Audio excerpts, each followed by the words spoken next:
فرمائیں. اور یہی وجہ تھی کہ محمد الرسول اللہ صلی اللہ علیہ وسلم نے یہ ذہن دیا، یہ فکر دی، یہ عقیدہ دیا اپنے ماننے والوں کو کہ اے لوگو تمہارا ایمان اور عقیدہ اللہ کے ساتھ بالکل صاف اور ستھرا ہونا چاہیے. نہ تم شریک کرو اللہ کی عبادت میں، نہ تم شریک کرو اللہ کے صفات میں، نہ تم شریک کرو اللہ کے اختیارات میں، نہ تم شریک کرو اللہ کی ذات میں. ساری چیزوں میں اسے یکا اور تنہا تسلیم کرنا، یہ کیا کہلاتا ہے؟ توحید. یہ کیا کہلاتا ہے؟ توحید. اور جو اس میں مل ہے وہ نماز پڑھے، روزہ رکھے، حج کرے، زکوٰۃ دے، داڑھی رکھے اور پگڑ باندھے، وظیفے کرے اور کعبے کی تعمیر کرے، کچھ بھی کرے، وہ جنت میں جا سکتا؟ وہ ہرگز جنت میں نہیں جا سکتا. وہ کافر ہے، وہ مشرک ہے، وہ غیر ہدایت یافتہ ہے. دلیل قرآن کریم میں اللہ رب العزت نے ارشاد فرمایا الذین آمنوا ولم یلبسوا ایمانہم بالظلم اولئک لہم الامن وہم مہتدون. کہ جو لوگ ایمان لائے اور ایمان لانے کے بعد میں اپنے ایمان کو انہوں نے ظلم کے ساتھ خلط ملط نہیں کیا، مکس نہیں کیا، اولئک لہم الامن، انہی کے لیے امن ہے اور وہی لوگ ہدایت یافتہ ہیں. انہی لوگ ہدایت یافتہ ہیں. صحابہ کرام نے کہا اے اللہ کے رسول اینا لا یظلم، ہمیں کون ہے جو ظلم نہیں کرتا؟ اللہ کے رسول صلی اللہ علیہ وسلم نے فرمایا میرے صحابہ یہ ظلم وہ ظلم نہیں ہے جو کسی کو تماچا مار دیا جائے، کسی کو کچھ کر دیا جائے، بلکہ یہ ظلم سے مراد قرآن کریم کی وہ آیت ہے. صاحب قرآن نے اشارہ فرمایا کیا؟ ان الشرک لظلم عظیم، ان الشرک لظلم عظیم. شرک سب سے بڑا ظلم ہے. شرک سب سے بڑا ظلم. آج لوگ بڑے بڑے پوسٹر نکالتے ہیں کہ سود مت کھاؤ، زنا مت کرو، چوری مت کرو. واللہ بتلا رہا ہوں بڑی بڑی تنظیمیں ہیں، فلمی پوسٹروں کے اوپر تحریک ہفتہ منایا جا رہا ہے اور کالک لگائی جا رہی ہے، فلمی پوسٹر پھاڑے جا رہے ہیں اور سمپوزیم سیمینار کیے جا رہے ہیں. معاشرہ بگڑ رہا ہے، سماج بگڑ رہا ہے. رب ذوالجلال کی قسم ہے زنا کے خلاف، چوری کے خلاف، بدماشی کے خلاف، سب کے خلاف آواز اٹھائی جا رہی ہے. لیکن اس روئے زمین پر رب ذوالجلال کی توحید کا مذاق اڑایا جاتا ہے. اس کائنات پر، اس دھرتی پر شرک کا بازار گرم ہے. کوئی کلمہ پڑھنے والا، کوئی اللہ کا نام لینے والا بباغے دہل چوراہوں پر کھڑے ہو کر کے توحید کا نعرہ نہیں بلند کرتا. شرک کے خلاف کوئی تحریک، کوئی مہم نہیں چلائی جاتی. اس سے بڑی بے غیرتی اور کیا ہو سکتی ہے؟ کتنی بڑی بے غیرتی. اس کے اوپر ترا یہ ہے. اور جو لوگ بیان کریں، جو لوگ لوگوں کو جنت کی طرف بلائیں، جہنم سے روکیں، انہیں بد مذہب کہا جاتا ہے، انہیں بد مذہب، بد عقیدہ کہا جاتا ہے، یہودیوں کا ایجنٹ کہا جاتا ہے. اے نصرانیوں کے ایجنٹ ہیں. اے یہود و نصارہ کا نام لینے والوں، اپنے اپنے گریبانوں میں منہ ڈال کر سوچو کہیں ایسا تو نہیں کہ یہ نام پیرانے پیر کے حکم کہنے کے بجائے تمہیں خود لگتے ہوں. مشرکین مکہ بھی محمد الرسول اللہ کو دیوانہ کہتے تھے. مشرکین مکہ بھی نبی کائنات کو جادوگر کہتے تھے. مشرکین مکہ بھی نبی کائنات کو بزرگوں کا گالی دینے والا کہا کرتے تھے. تم بھی آج یہ الزامات ان کے ماننے والوں پہ لگا رہے ہو. کہیں ایسا تو نہیں کہ تم انہی کی صفوں میں داخل ہو؟ ہوش کے ناخن لو اور سنو، ہوش کے ناخن لو اور اپنی زبانوں کے اوپر لگام لگاؤ. توحید اور سنت، توحید اور شرک کے مسئلے کو آج امت کے سامنے نہ رکھنے کی وجہ سے آج 85% مسلمان شرک کی غلاظتوں میں سسکیاں لے رہا ہے، جس کی وجہ سے کچھ فائدہ نہیں ہو رہا ہے. کاٹے جا رہے ہیں، پیٹے جا رہے ہیں، سماج بگڑا جا رہا ہے، سب کچھ. کیوں؟ اس لیے کہ جب بنیاد ٹیڑھی ہو اس کی عمارت سیدھی ہو سکتی نہیں ہو سکتی. نماز کوئی فائدہ دے سکتا؟ نماز اللہ نے نماز کے بارے میں فرمایا ان الصلاۃ تنہی عن الفحشاء والمنکر، بے حیائیوں اور برائیوں سے نماز روکتی ہے. لیکن بتاؤ بے حیائیاں برائیاں ختم ہو رہی ہیں؟ وہ کوئی رک رہا ہے؟ کیوں؟ اس لیے کہ دل گندا ہے. زباں پہ امن کے نغمے ہیں، دل جہنم ہے. بت دلوں کے اندر بیٹھائے ہو. اقبال نے کہا تھا جو میں سر بسجدہ کبھی ہوا تو زمین سے آئی آنے لگی صدا. جو میں سر بسجدہ کبھی ہوا تو زمین سے آنے لگی صدا. تیرا دل ہے، تیرا دل تو ہے صنم آشنا، تجھے کیا ملے گا نماز میں؟ تیرا دل تو ہے صنم آشنا، تجھے کیا ملے گا نماز میں؟ ہزاروں مسجدیں تعمیر کر لو، کروڑ مسجدیں بنا لو اور اپنی پیشانیوں کو داغ لو جا کے مٹیوں پر رگڑ رگڑ کر، لیکن اگر دل گندا ہے دل کے اندر شرک ہے، رب ذوالجلال کی قسم ہے ساری عبادتیں تمہارے منہ پہ مار دی جائیں گی۔ سنو تمہارا رب کیا کہتا ہے، اللہ فرماتا ہے وَقَدِمْنَا إِلَى مَا عَمِلُوا مِنْ عَمْلٍ فَجَعَلْنَاهُ هَبَاءً مَنْثُورًا، لوگ ہمارے پاس اعمال لے کر کے آئے، بڑے بڑے اعمال لے کے آئیں گے، قیامت کے دن پیش کیا جائے گا، رب فرماتا ہے ریت کے ذروں کی طرح ہم ان کے اعمال کو اڑا دیں گے، ہمارے یہاں اس کی کوئی اہمیت نہیں ہوگی۔ اللہ ارشاد فرماتا ہے ان اللہ لا یغفر ویشرک بہ ویغفر ما دون ذلک لمن یشاء، اللہ شرک کو کبھی معاف نہیں کرے گا، اور شرک کے علاوہ جتنے بھی گناہ ہیں جس کے لیے چاہے اللہ معاف فرما دے۔ چوری کیا ہے، زنا کیا ہے، بدکاری کیا ہے، کچھ بھی کیا ہے، اگر اس نے شرک نہیں کیا ہے اللہ چاہے گا اس کو اپنی منشا اپنی رحمت سے معاف فرما سکتا ہے، یا تو اسے جہنم میں تھوڑے دن رکھے گا، اس کے گناہوں کی سزا دے گا، پھر آخر میں اسے جنت میں اللہ تعالیٰ ڈالے گا۔ لیکن مشرک، سنو رب کیا فرما رہا ہے، رب کہتا ہے کہ انہ من یشرک باللہ انه من يشرك بالله فقد حرم الله عليه الجنہ ومأواه النار وما للظالمین من انصار، جو شرک کر کے مرا ہے جنت اس کے اوپر حرام ہے، جنت اس کے اوپر حرام ہے، ومأواه النار، اور اس کا ٹھکانہ جہنم ہے، وما للظالمین من انصار، اور ان ظالموں کا وہاں کوئی مددگار، وہاں کوئی پیرانے پیر مدد کرنے کے لیے دستگیری کوئی نہیں فرمائے گا۔ وما للظالمین من انصار۔ میرے عزیزو، آج ہمارے چاروں طرف شرک اور بدعات کی گرم بازاریاں ہیں، شرک اور بدعات دندراتے پھر رہے ہیں، ادھر کلمہ پڑھنے والے مسلمان، ہاں کلمہ پڑھنے والے مسلمان شرک اور بدعت کی تجارتوں اور اس کے خرید و فروخت میں ملوث نظر آتے ہیں۔ آج شیطان نے انہیں ان بدعقیدگیوں کو ان کی نگاہوں میں مزین اور آراستہ کر دیا ہے، اور برے علماء اور بری باتیں بتانے والے، برے عبادت گزار زاہد، یہ اپنے آپ کو ٹھیکیدار سمجھتے ہیں دین اور اسلام کے، اور جو رات اور دن اللہ کے ساتھ ساتھ غیروں کی عبادت اور پوجا میں مصروف ہیں، ان کے ظاہری تقوی اور ان کے ظاہری طہارتوں اور ان کے پگڑیوں اور ان کے جب و دستار کو دیکھ کر بہت سارے بیچارے مسلمان دھوکے میں پڑے ہوئے ہیں۔ اے اللہ کے بندو اور اے اللہ کی بندیوں، کیا تم بھول گئے کہ تم اس دنیا میں اکیلے آئے ہو، اور اکیلے تمہیں اللہ تبارک و تعالیٰ کے ہاں جانا پڑے گا اور اللہ کے سامنے حاضر ہونا پڑے گا۔ رب ارشاد فرماتا ہے وَلَقَدْ جِئْتُمُونَ فُرَادَا كَمَا خَلَقْنَاكُمْ أَوَّلَ مَرَّةٍ وَتَرَكْتُمْ مَا خَوَّلْنَاكُمْ وَرَاءَ ظُهُورِكُمْ وَمَا نَرَى مَعَكُمْ شُفَعَاءَكُمْ الَّذِينَ زَعَمْتُمْ أَنَّهُمْ فِيكُمْ شُرَكَاءُ لَقَدْ تَقَطَّعَ بَيْنَكُمْ وَضَلَّ عَنكُمْ مَا كُنْتُمْ تَزْعُمُونَ، سورہ انعام آیت نمبر 94 اور تم، اللہ فرماتا ہے اے لوگو تم آج ہمارے پاس تنہ تنہا آ گئے، تنہ تنہا گئے تھے، تنہ تنہا آ گئے، جس طرح ہم نے پہلی بار تم کو پیدا کیا تھا اور جو کچھ ہم نے تم کو دیا تھا اس کو پیچھے ہی چھوڑ کر کے آ گئے۔ اللہ اکبر، پوری دنیا پیچھے چھوڑ کر آ گئے، اور ہم تو تمہارے ہمراہ دنیا میں، ہم تو تمہارے ہمراہ تمہارے شفاعت کرنے والوں کو نہیں دیکھتے، آج تمہارے ہمراہ تمہارے سفارشی کہاں گئے جن کی نسبت تم دنیا میں دعویٰ کرتے تھے کہ وہ تمہارے معاملے میں شریک ہیں، واقعی تمہارے آپس میں تو قطع تعلق ہو گیا ہے، اور وہ تمہارا دعویٰ سب کچھ جھوٹا ہو گیا ہے کہ دنیا میں ہمارے یہ سفارشی بنیں گے اللہ کے ہاں۔ اللہ فرمائے گا آج تو تم اکیلے آئے ہو، کہاں ہیں وہ؟ این شفعاؤکم این شرکاؤکم این شفع، کہاں ہیں؟ کہاں ہیں جن کے ناموں کی دہائیاں دیتے تھے؟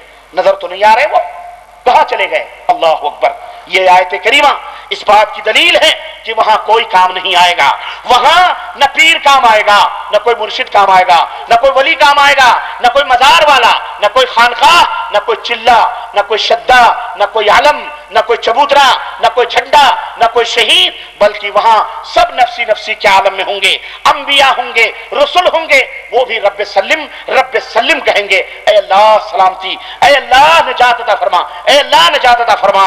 وہاں تمہارا ایمان کام آئے گا اور تمہارے عقیدے، تمہارا عمل وہاں تمہارے ساتھ کام آئے گا۔ جس کا ایمان اور عقیدہ صحیح ہوگا وہ اللہ تبارک تعالیٰ دیکھے گا، پہلے ایمان اور عقیدے کی صحت دیکھی جائے گی، اس کے بعد اعمال دیکھے جائیں گے، وہاں تمہارا ایمان اور عقیدہ، تمہارے اعمال کام آئیں گے۔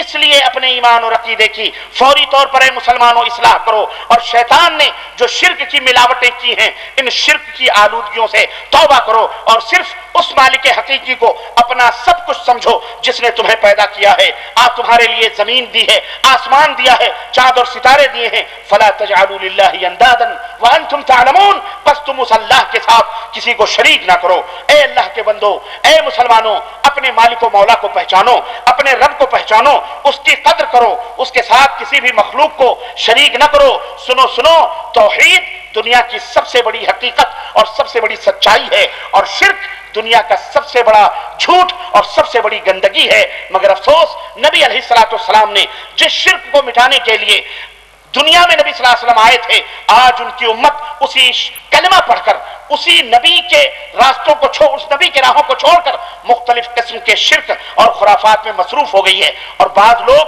تو جانتے ہی نہیں کہ شرک کیا ہے، سمجھتے ہیں کہ صرف کسی دیوی دیوتا یا کسی مندر میں یا کسی پتھر کے سامنے ہاتھ جوڑ کر کے سجدہ کرنا ہی شرک ہے۔ نہیں نہیں میرے عزیزو، شرک جیسا کہ میں نے ابھی بتلایا، ساجیدار بنانا اللہ کی ذات میں، اللہ کے صفات میں۔ اب اس کی میں تھوڑی سی وضاحت بھی کرتا چلوں، اللہ کی ذات میں کیسے شریک ہوتا ہے۔ مثال کے طور پر یہ عقیدہ رکھنا کہ فلاں فلاں اللہ کا حصہ ہیں، یا فلاں اللہ کا بیٹا ہیں، یا فلاں اللہ کا نور ہیں، نعوذ باللہ، یہ شرک یہ شرک فی الربوبیت، اللہ کی ذات میں کسی کو شریک کرنا ہے۔ اللہ تعالیٰ نے قرآن کریم میں ارشاد فرمایا وَجَعْلُوا لَهُ مِنْ عِبَادِهِ جُزْءًا إِنَّ الْإِنسَانَ لَكَفُورٌ مُبِينٌ، سورہ زخرف آیت نمبر 3، کہ لوگوں نے اللہ کے بندوں کو اللہ کا حصہ قرار دیا۔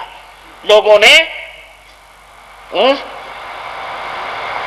بولو، لوگوں نے اللہ کے بندوں کو اللہ کا حصہ قرار دے دیا۔ ان الانسان لکفور مبین، یقیناً انسان کھلا ہوا نافرمان ہے۔ گویا اللہ کا کوئی حصہ ہو سکتا؟ لوگ کہتے ہیں اللہ کے نبی اللہ کے نور سے کٹ کے بنائے گئے، یہی کہا تھا کرسچنوں نے، نصرانیوں نے، اور یہی کہا تھا یہودیوں نے کہ عزیر ابن اللہ، عزیر اللہ کا حصہ ہے، بیٹا ہے۔ نصرانیوں نے کہا عیسیٰ ابن اللہ، عیسیٰ جو ہیں اللہ کے بیٹے ہیں۔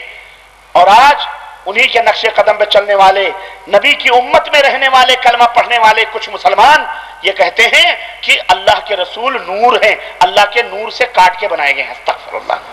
اللہ فرماتا ہمارا کوئی حصہ نہیں، ہمارا کوئی جز نہیں ہے، یہ انسان کافر ہے، کھلا ہوا کافر ہے، یہ کفر ہے، یہ کھلا ہوا کفر ہے۔ یہ ہے اللہ کی ذات میں شریک کرنا، اور اللہ کی صفات میں کسی کو شریک کرنا۔ مطلب یہ ہے کہ جو صفت اللہ کے لیے خاص ہے، جو محاسن خوبیاں اللہ کے لیے خاص ہیں، ان میں کوئی صفت پوری ہو یا آدھی ہو یا ذرا بھی ہو کسی دوسری مخلوق کے اندر مان لینا۔ مثلا اللہ عالم الغیب والشہادہ ہے یا نہیں؟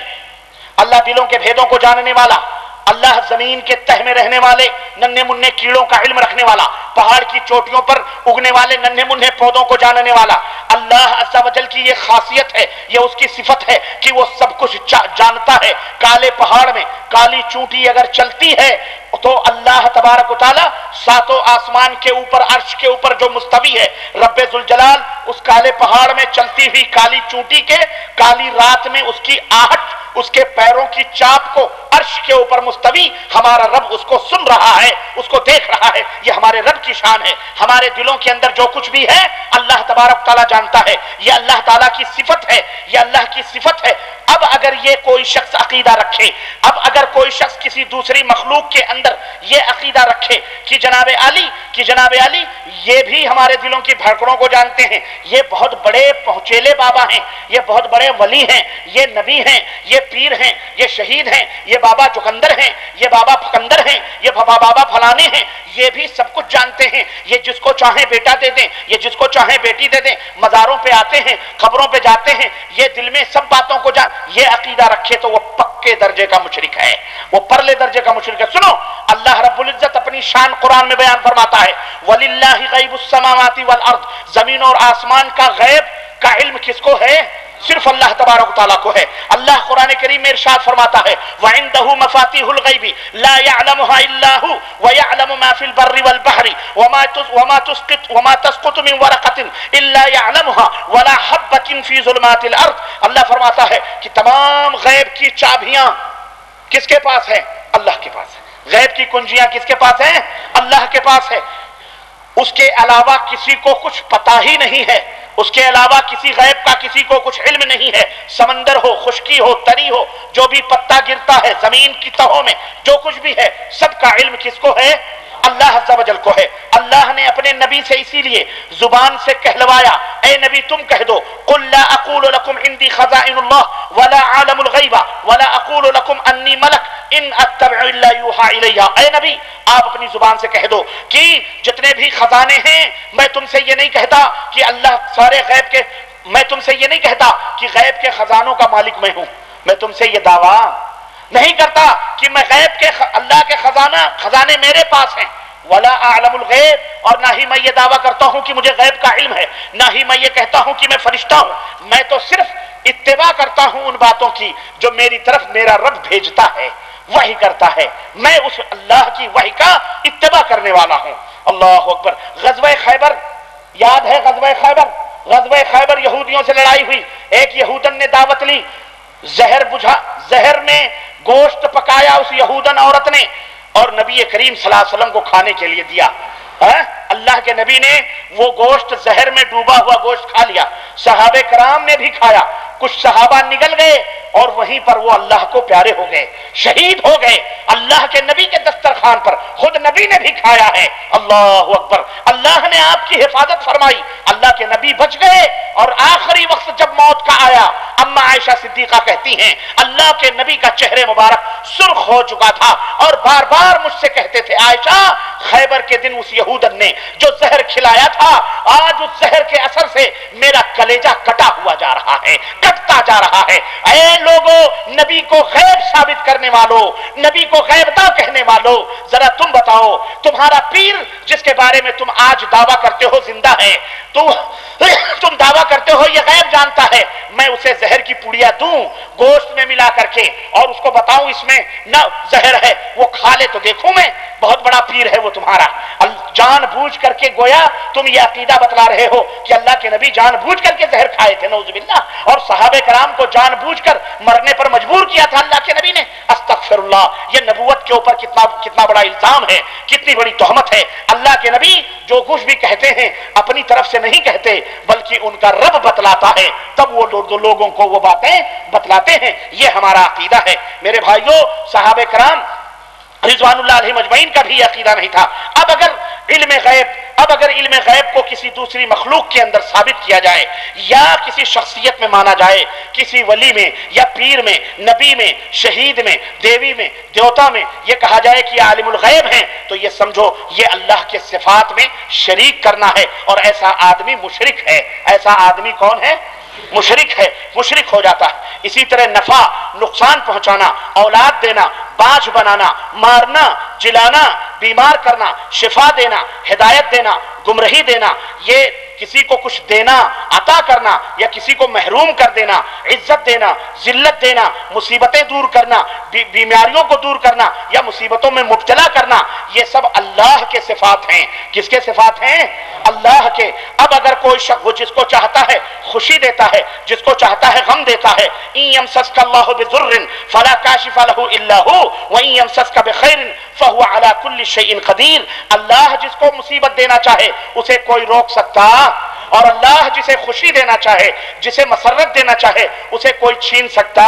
وہ ہر شے کے اوپر قادر ہے. اللہ فرماتا ہے اللہم مالک الملک تؤتی الملک من تشاء وتنزع الملک ممن تشاء وتعز من تشاء وتذل من تشاء. اے اللہ تو مالک الملک ہے، تو جس کو چاہتا ہے تخت عطا فرماتا ہے اور جس کو چاہتا ہے تخت دار عطا فرماتا ہے. تو جس کو چاہتا ہے ذلت دیتا ہے، جس کو چاہتا ہے عزت دیتا ہے. ساری خیر اور ساری بھلائیوں کا اے اللہ تو تنہا مالک ہے، تو تنہا مالک ہے. یہ اللہ کی صفت ہے. مطلب یہ ہے کہ بگڑی بنانا، قسمتیں بنانا، یہ سب کچھ اللہ کے اختیار میں ہے، اس کا کوئی بھی مالک و مختار نہیں. اب اگر یہ عقیدہ رکھا جائے کہ فلانا فرشتہ یا فلاں ولی یا فلاں مزار والا یا فلاں پیر یا فلاں بزرگ یا فلاں جن یا فلاں چبوترا یا فلاں شدہ یا فلاں علم یا فلاں تازیہ یا فلاں بابا ہمیں شفا دے سکتے ہیں، ہمیں اولاد دے سکتے ہیں، ہمیں آرام و تکلیف دے سکتے ہیں، ہمیں نفع اور نقصان پہنچا سکتے ہیں، یہ سب اللہ عز و جل کے صفات میں کھلم کھلا شرک ہے، اور ایسا کرنے والا مشرک ہے۔ ایسا کرنے والا کون ہے؟ غور سے سن لو حیدرآباد کے دوستو اور میری ماں بہنوں، یہ تفاصیل اس لیے بتائی جا رہی ہیں کہ یہ سرزمین شرک میں ڈوبی ہوئی ہے، اس لیے یہ کھول کھول کر کے باتیں بیان کی جا رہی ہیں۔ تیسری قسم ہے اللہ کی عبادت میں شریک کرنا، مثلا ہر قسم کی عبادت و بندگی یہ خاص ہے اللہ تعالیٰ کے لیے۔ جب ہماری پیدائش اور ہمیں روزی دینے والا، ہمیں مارنے والا اور جلانے والا، اس میں کسی کا کوئی حصہ نہیں، تو بتاؤ اللہ کی عبادت و بندگی میں بھلا کیسے کسی کا حصہ ہو سکتا ہے؟ ہو سکتا ہے؟ جب دینے میں، روزی دینے میں، زندگی دینے میں، پیدا کرنے میں، مارنے میں، جلانے میں کوئی شریک نہیں، تو اللہ کی عبادت میں کیسے شریک ہو سکتا ہے؟ ہو سکتا ہے کوئی؟ یہ سنو، اس لیے سجدہ اسی کو کیا جائے، مدد اسی سے طلب کی جائے، وہی حاجت روا ہے، وہی اللہ مشکل کشا ہے، وہی پکار کو سننے والا ہے، اسی کو پکارا جائے، پناہ اسی سے مانگی جائے، مصیبتوں میں اسی کی مالا جپی جائے، اور تمام امداد غیبی کے لیے اللہ عز و جل کو پکارا جائے، توکل اور بھروسہ اسی کے اوپر کیا جائے، امیدیں اور آرزویں اسی سے وابستہ رکھی جائیں۔ اسی طرح تقوی اور خوف اور خشیت صرف اللہ تبارک تعالیٰ کی اختیار کی جائے، حقیقی محبت صرف اللہ کے لیے خاص کی جائے، نماز ہو، قربانی ہو، طواف ہو، اسی طرح سجدے ہوں، صرف اس اللہ کے لیے ہیں۔ اگر اللہ کے سوا کسی اور کے لیے کیا گیا تو یہ اللہ کی عبادت و بندگی میں یہ شرک فی الالوہیت، اور اللہ کی عبادت و بندگی میں یہ شرک ہے۔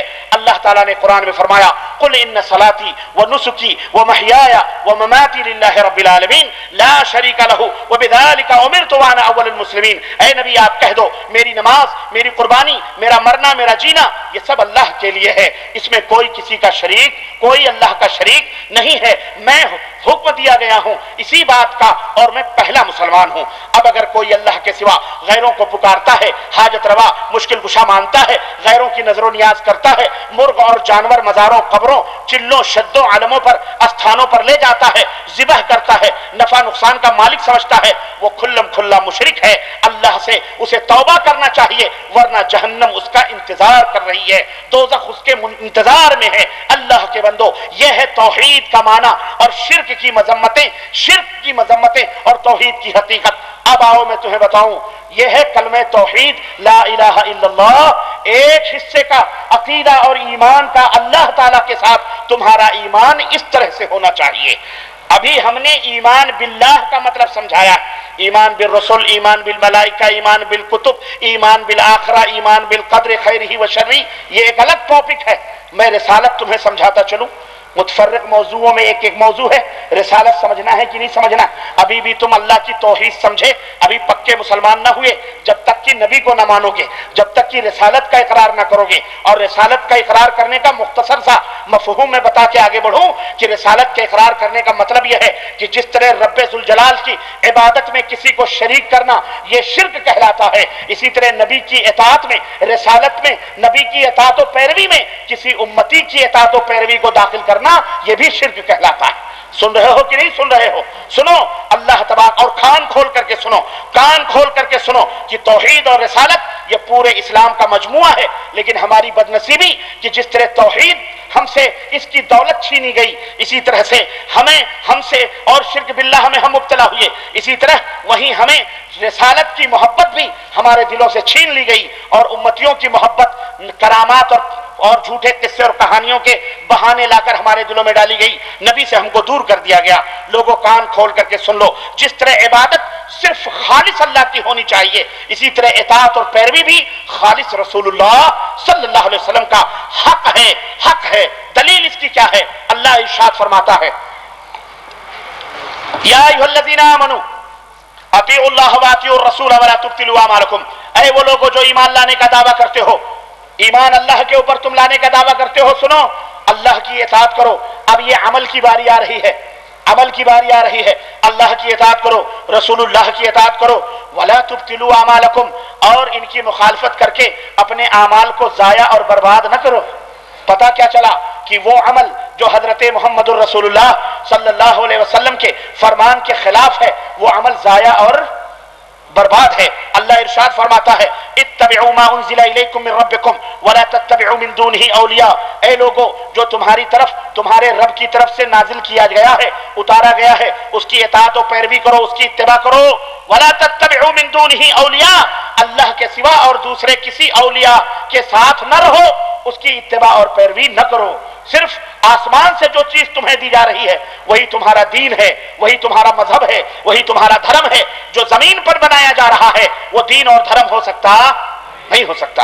اللہ تبارک تعالیٰ ارشاد فرماتا ہے یا ایھا الذین آمنوا اطیعوا اللہ واطیعوا الرسول واولی الامر منکم، اے ایمان والو اللہ کی اطاعت کرو، رسول کی اطاعت کرو، اور تم میں جو حکمران ہیں، تم میں جو بادشاہ ہیں ان کی اطاعت و پیروی کرو. فإن تنازعتم فی شیء، پس اگر کسی چیز میں اختلاف ہو جائے فردوہ الی اللہ والرسول، تو اسے اللہ اور اس کے رسول کی طرف لوٹا دو. اللہ اور اس کے رسول جو فیصلہ کریں اس کو تسلیم کر لو، اور اگر نہیں تسلیم کرو گے تو فلا وربک لا یؤمنون حتی یحکموک فیما شجر بینہم ثم لا یجدوا فی انفسہم حرجا مما قضیت.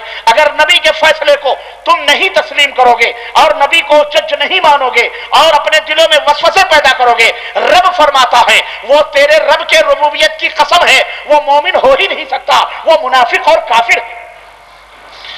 اس لیے یہ فیصلہ اٹل ہے کہ ہم میں آپ میں اختلاف ہو کسی مسئلے میں. آج بہت سارے اختلافات کی باتیں ہو رہی ہیں، ہم کہتے ہیں ادھر ادھر بھاگنے کی ضرورت نہیں ہے، پرچہ بازی پوسٹر بازی کی ضرورت نہیں ہے. آؤ پیار اور محبت کی فضا میں ایک قرآن تم بھی مانتے ہو ہم بھی مانتے ہیں، ایک قبلہ ہمارا بھی تمہارا بھی، ایک نبی ہمارا بھی تمہارا بھی، ایک رسول ہمارا بھی تمہارا بھی، ایک قرآن ہمارا بھی تمہارا بھی، ایک حدیث ہمارا بھی تمہارا بھی. جھگڑا کس بات کا ہے بھائی؟ جھگڑا کس بات کا؟ کیوں گالی گلوچ بکتے ہو؟ کیوں پوسٹر بازی کرتے ہو؟ آؤ اپنے اختلافات کو رب کے قرآن کے سائے میں اور محمد الرسول اللہ صلی اللہ علیہ وسلم کے فرمان کے سائے میں سمجھ لیتے ہیں، معاملات حل ہو جاتے ہیں. آخر صحابہ میں بھی اختلافات ہوئے تھے، موقع آیا تھا کسی موقع پر کہا گیا کہ نبی کو ملک شام میں دفن کیا جائے، کسی نے کہا نبی کو فلسطین میں دفن کیا جائے، نبی کی لاشیں مبارک پڑی ہے، صحابہ کرام اختلاف کر رہے ہیں، کسی نے کہا عام مسلمانوں کی قبر میں دفن کیا جائے.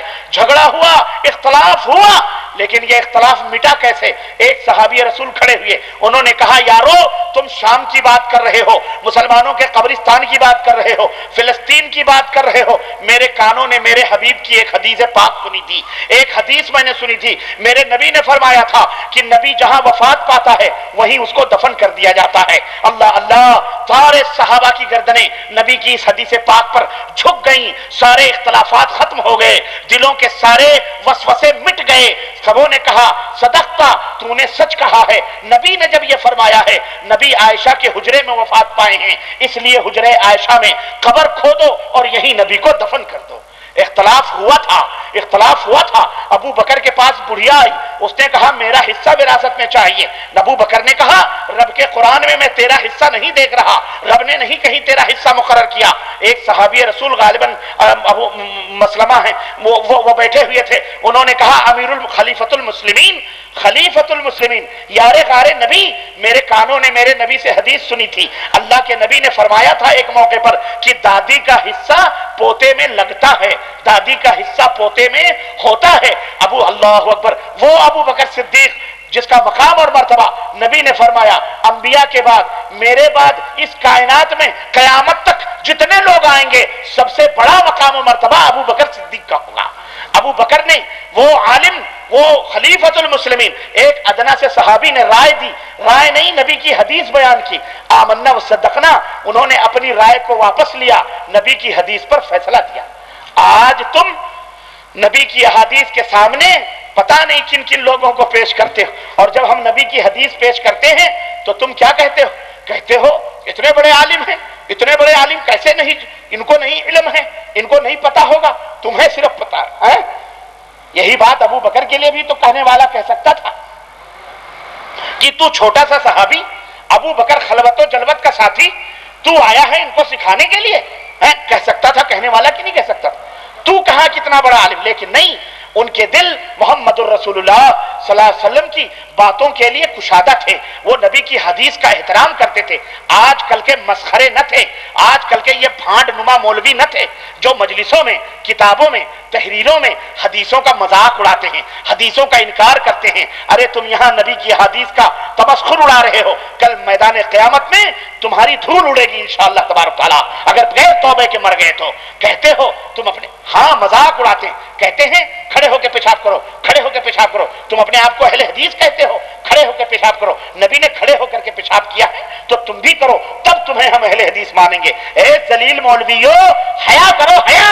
ہم بیٹھ کر کے نبی کی، ہم بیٹھ کر کے استنجا کرنے کو بھی نبی کی سنت سمجھتے ہیں، اور کھڑے ہو کر کے بھی جس طرح میرے نبی نے پیشاب فرمایا ہے جس مقام پر، ارے کل کو ہمیں بھی اگر ایسا مقام آیا، میرے نبی نے یہ درس دیا، میری امت کے لوگوں یہاں گندگی تھی، میں نے کھڑے ہو کر کے پیشاب کیا اس خوف سے کہ کہیں میرے کپڑے نہ گندے ہو جائیں، اگر ایسا موقع تمہیں بھی آئے تو تم بھی اسی طرح اپنی ضرورت پوری کر لیا کرو۔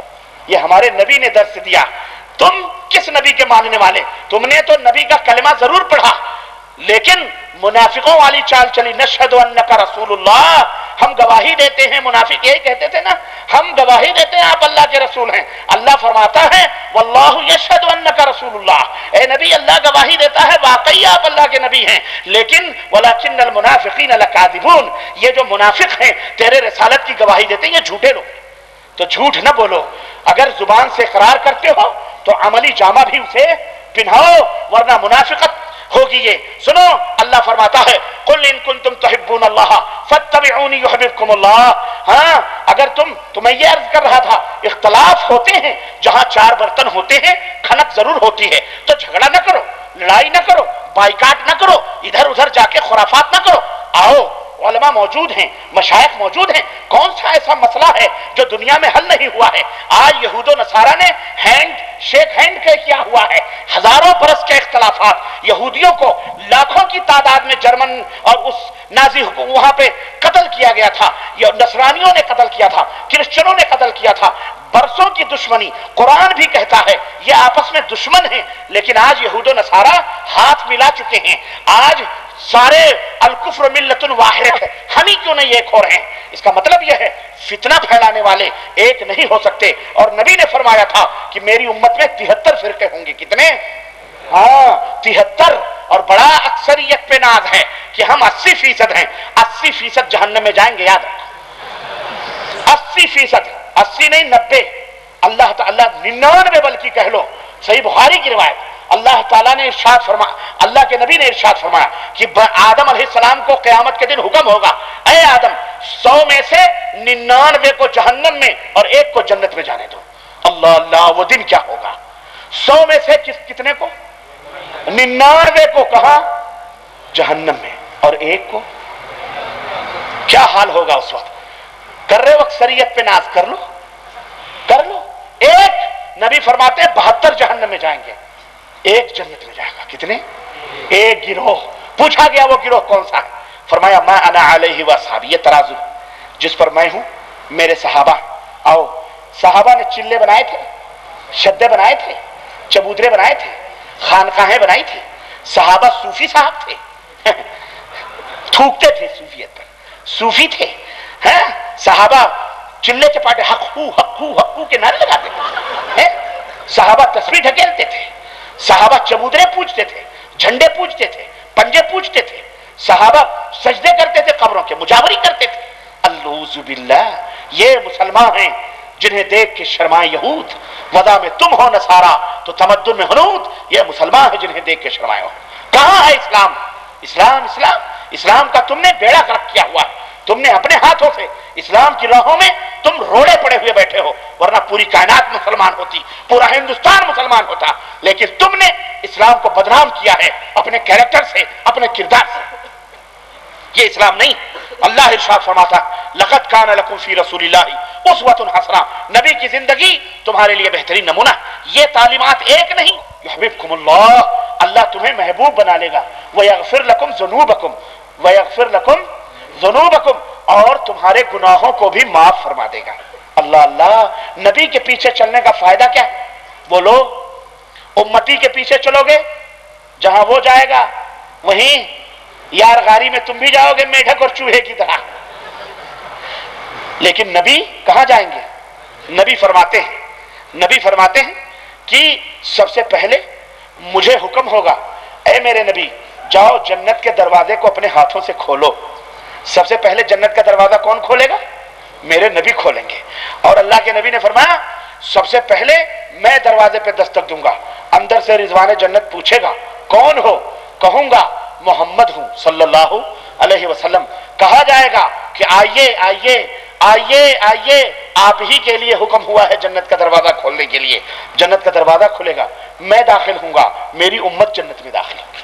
کل امتی یدخلون الجنہ، کل امتی یدخلون الجنہ، میری امت، میری امت کا ہر آدمی جنت میں داخل ہوگا، میری امت کا ہر آدمی جنت میں داخل ہوگا. الا من ابا، الا مگر وہ جنت میں نہیں جائے گا جو انکار کرنے والا ہو. قیل ومن ابا، صحابہ نے پوچھا کون انکار کرے گا اللہ کے نبی آپ کا؟ قال من اطاعنی دخل الجنہ، جو میری اطاعت کرے گا وہ جنت میں جائے گا. ومن عصانی فقد ابا، اور جس نے میری نافرمانی کی وہ جہنم میں جائے گا. سوچ لو، ہم کچھ نہیں کہیں گے. آج یہ آیات کیا ہیں؟ کس کے لیے؟ کیا انہی صحابہ کے لیے تھی؟ بولو، یہ قیامت تک کے لیے نہیں ہے؟ یہ حدیث کس بات کی طرف نشاندہی کر رہی؟ آخر یہی آیتیں اور یہی نصیحتیں تھیں. صحابہ کرام نے عمل کیا کہ نہیں کیا؟ جنت کی خوشخبری ان کو ملی کہ نہیں ملی؟ بولو، رضی اللہ عنہم ورضوا عنہ کی سرٹیفکیٹ ملی کہ نہیں ملی؟ وہ زمینوں پہ چلتے تھے اور جنت کی بشارتیں آسمانوں سے ان کے لیے اترا کرتی تھی، فرشتے ان سے مصافحہ کیا کرتے تھے. یہی وہ آیتیں اور یہی وہ تعلیمات تھیں. اب ہمارے علماء سو اور برے علماء، انہوں نے ہمیں ٹرننگ پوائنٹ دیا. کیا دیا؟ ٹرننگ پوائنٹ دیا. کیا؟ نہیں، اب صرف نبی کی اتباع سے تمہیں نہیں جنت ملے گی. اب فلاں امتی کو جب تک اپنا رہبر نہیں مانو گے، اپنا قائد اور امام نہیں مانو گے، تب تک نجات تمہیں نہیں ملے گی. فلاں امام کو مانو، اس نے کہا فلاں امام کو مانو، اس نے کہا ہمارے مذہب پہ چلو. اب مذہبیں بنائے گئے. کیا بنائے گئے؟ مذہب بنائے گئے. تم مسلمان ہو گئے ہو، کلمہ پڑھ لیا، ٹھیک ہے. ایک آدمی ہمارے ہاں مسلمان ہوا، عبد الرحمان راجستھان کا. جد علیکم کہنے کے وعلیکم السلام. بھائی مسلمان ہو گئے؟ کہا ہاں. اچھا مسلمان ہو گئے، ماشاءاللہ. اچھا یہ بتاؤ کون سے مذہب پہ چل رہے ہو؟ مسلمان ہو گئے ہو، اب کون سے مذہب؟ کہا اسلام. کہا نہیں میرا مطلب کچھ اور ہے. کہا کیا ہے؟ کہا اسلام تو ہی ہے، تم مسلمان ہو گئے ہو، اس میں مذہب ہے. کہا کون سا مذہب؟ مذہب کا کیا مطلب؟ بولے مطلب حنفی ہو کہ شافعی ہو کہ مالکی ہو کہ حنبلی ہو، قادری ہو چشتی ہو، رے کیا ہو آخر؟ تو بولے ہمیں تو کچھ بھی نہیں معلوم، ہم تو نبی صلی اللہ علیہ وسلم کے دین پر ہیں، نبی صلی اللہ علیہ وسلم نے جو دین بتایا اس پہ ہیں. کہ نہیں ایسے نہیں جنت ملے گی جب تک کسی نہ کسی مذہب اور کیٹیگری میں نہیں آؤ گے. کہا یہ کیٹیگری تو کافروں میں بھی ہے، تو وہ کیٹیگری چھوڑ کر تو ہم اس میں آئے ہیں کہ اسلام میں کوئی کیٹیگری نہیں، سارے مسلمان ایک ہیں، ایک اللہ، ایک نبی، ایک رسول، ایک قرآن، ایک حدیث. تو اب کہنے لگے نہیں اصل میں آپ نئے مسلمان ہیں، سمجھا کرو، یہ اصل میں سمجھنے کی بات ہے. فلاں مذہب کہنے لگے بھیا میں نے اپنے نبی کا کلمہ پڑھا ہے، مجھے اپنے نبی سے مجھے کاٹ کر کسی امتی کی غلامی میں مجھے نہ ڈالو، میں اپنے نبی کا غلام بن چکا ہوں. اب تم مجھے نبی کی غلامی سے کاٹ کر امتیوں کا غلام بنانا چاہتے ہو. ارے ہم تو پہلے ہی اپنے برہمنوں اور اپنے پجاریوں کے غلام بنے ہوئے تھے، تو اس میں اور جب تم ہمیں اپنے امتیوں کا غلام بنا رہے ہو تو اس میں کیا فرق پڑے گا؟ ہم نے تو وہ غلامی کو لات مار کر محمد کی غلامی پکڑی ہے، اب کسی امتی کی غلامی ہمیں قابل قبول. منہ لٹکا کے چلے آئے بیچارے، گئے تھے تبلیغ کرنے، اس نے خود ان کی تبلیغ کر دی. لیکن یہ سدھریں گے نہیں جلدی، یہ سدھریں گے نہیں. اب یہ کہا جا رہا تو ہمارے لیے پہلے یہ تھا بھائی مسلمان بن جاؤ، بات ختم، اللہ رسول کو مان لو، قرآن و حدیث کا مسئلہ ہے ختم. آج بھی وہی مسئلہ ہے، لیکن نہیں، علماء سو نے ٹرننگ پوائنٹ دی. اب کہا حنفی بنو، شافعی بنو، حنبلی بنو، مالکی بنو، رفاعی بنو. کیوں؟ اجماع ہو چکا ہے. ہم نے کہا کس نے اجماع کیا؟ کہا علماء نے. ہم نے کہا کون سے علماء نے؟ غائب. ہم نے کہا اللہ نے کہا ہے حنفی بنو، دلیل دو. رسول اللہ نے کہا میرے بعد حنفی بننا، دلیل دو. شافعی بنو، مالکی بنو، حنبلی بنو، اللہ اور سنو نہ اللہ نے کہا سم ہے جب تک اللہ نے زندگی دی ہے، علماء بیٹھے ہوئے ہیں، میں ان کو گواہ بنا کر اور ذمہ دار اسٹیج سے یہ اعلان کرتا ہوں، جاؤ کسی بھی امام ائمہ رحمہم اللہ، چاہے امام مالک ہوں، چاہے امام احمد بن حنبل ہوں، چاہے امام شافعی ہوں، چاہے امام ابو حنیفہ رحمہم اللہ ہوں، ان میں سے کسی ایک کی کوئی بات بتلا دو کہ ان اماموں نے یہ کہا ہو میرے نام کا مذہب بنا لو، کل سے ہم مذہب بنانے کے لیے تیار ہیں، جاؤ لاؤ تو صحیح، لاؤ تو صحیح، قیامت آئے گی لیکن ان ائمہ جو ہمارے امام ہیں، ائمہ خدا ہیں، ائمۃ المسلمین ہیں، جو خود غیر مقلد ہیں، خود کون ہیں؟ بڑے تانے دیتے ہیں، غیر مقلد امام احمد بن حنبل، غیر مقلد امام مالک رحمت اللہ علیہ، غیر مقلد امام شافعی رحمت اللہ علیہ، غیر مقلد امام ابو حنیفہ رحمت اللہ علیہ، سارے غیر مقلد، سارے غیر مقلد، آرے نہ چلیں، ہمیں بھی کہتے ہو تو ہمارے سینوں پہ آرے چلتے ہیں، کیوں ہم غیر مقلد نہیں ہیں، ہم غیر مقلد، بولو حیدرآباد کے لوگوں بولو غیر مقلد ہو، ہم متبع ہیں، ہم کون ہیں؟ متبع، مطیع، فرما بردار ہیں اپنے رسول کے۔ مقلد کا الٹا غیر مقلد نہیں ہوتا، رات کا الٹا غیر رات ہوتا ہے، بولو، دن کا الٹا غیر دن ہوتا ہے، گرم کا الٹا غیر گرم ہوتا ہے، عجیب ناٹک بنایا ہوا لوگوں نے، اپنی گند ہمیں کیوں لگاتے ہو بھائی؟ مقلد تم بنو، اپنے آپ کو مقلد کہو، جاہل کہو، اندھا کہو، کچھ بھی کہہ لو، ہمارے باپ کا کیا ہے، لیکن ہمیں تو نہ کہو، ہم تو الحمدللہ نبی کے متبع ہیں، ہم کون ہیں؟ متبع ہیں، ہم مطیع فرما بردار ہیں، ہم غیر مقلد، اور اگر کہتے ہو تو ہمارے امام ابو حنیفہ، ہمارے امام شافعی، ہمارے امام مالک، ہمارے امام احمد بن حنبل، یہ سارے کے سارے غیر مقلد تھے، یہ سارے کے سارے مقلد نہیں تھے، معاف کرنا میرے عزیزو، رفاعی بنو، چشتی بنو، اب یہ ختم تو پھر اب دوسرا سلسلہ چلا، کیا؟ مرشدیت کا سلسلہ، شیعوں والا، قادری بنو، چشتی بنو، سہروردی بنو، نقشبندی بنو، صوفی بنو، رفاعی بنو، تیجانی بنو، فلانی بنو، فلانی، یہ کیا ہے؟ یہ اسلام ہے؟ یہ دین ہے؟ کیا تم نے اسلام پہچنوایا ہندوستان کی دھرتی پر؟ آج ہندوستان کے اندر اسلام اجنبی بن چکا، اسلام ماننا بہت بڑا مشکل کام ہو چکا، اسلام پہ عمل کرنا مسلمانوں کے لیے مشکل ہو گیا، غیر مسلم تو ویسے دور بھاگ رہے ہیں، یہ ناٹک ہے، یہ صرف یہ مسئلے نہیں، یہ ڈھکوسلے، یہ مسئلے نہیں ہیں، سنو، بلکہ کیا ہیں یہ سارے ڈھکوسلے ہیں، اور یہی بات یہود و نصارہ نے بھی کہی تھی، یہی بات کیا کہی تھی؟ سنو، رب نے ارشاد فرمایا، وَقَالُوا لَن يَدْخُلَ الْجَنَّةَ إِلَّا مَنْ كَانَ هُودًا أَوْ نَصَارَىٰ، جنت میں وہی داخل ہو سکتا ہے جو یہودی ہو، جو نصرانی۔ آج اس پرچے میں بھی وہی لکھا ہے کہ جنت میں حنفی، شافعی، مالکی، حنبلی ہی داخل ہوں گے، اور جو ان کی مخالفت کرے وہ جنت میں داخل۔ یہی یہود و نصارہ کی روش تھی، انہوں نے یہی کہا تھا کہ جنت میں یہودی اور نصرانی داخل ہوں گے۔ اللہ فرماتا ہے تلک امانیہم، تلک، یہ ان کی آرزویں، ان کی بڑھ ہیں، یہ ان کی کیا ہے؟ بڑھ، سمجھتے ہو؟ بڑھ، ہاں، بڑھ نہیں سمجھتے، یہ ان کی بکواس ہے، اب سمجھ آئی؟ ان کے ڈھکوسلے ہیں، تلک امانیہم، یہ ان کا گمان ہے، خیال ہے۔ قل، اے نبی فرما دو، ہاتو برہانکم ان کنتم صادقین، دعویٰ تو تم نے کر دیا پر دلیل لاؤ، کیا لاؤ؟ برہان لاؤ، ہاتو برہانکم، دلیل لاؤ، ان کنتم صادقین، اگر تم سچے ہو۔ تم کہتے ہو شافعی بنو، مالکی بنو، حنبلی بنو، حنفی بنو، جنت میں جاؤ گے، ہاتو برہانکم، دلیل لاؤ اگر سچے ہو تو، اور قیامت آئے گی دلیل نہیں آ سکتی۔ یہ ہے یہودیانہ فطرت جو آج اس امت کے برے علماء میں آ چکی ہے، اور آج گلی گلی میں یہی نعرے لگائے جا رہے ہیں کہ لوگوں فلاں ہو جاؤ، فلاں ہو جاؤ، فلاں ہو جاؤ۔ میں کہتا ہوں میرے نبی نے کہا تھا ترکت فیکم امرین لن تضلوا ما تمسکتم بہما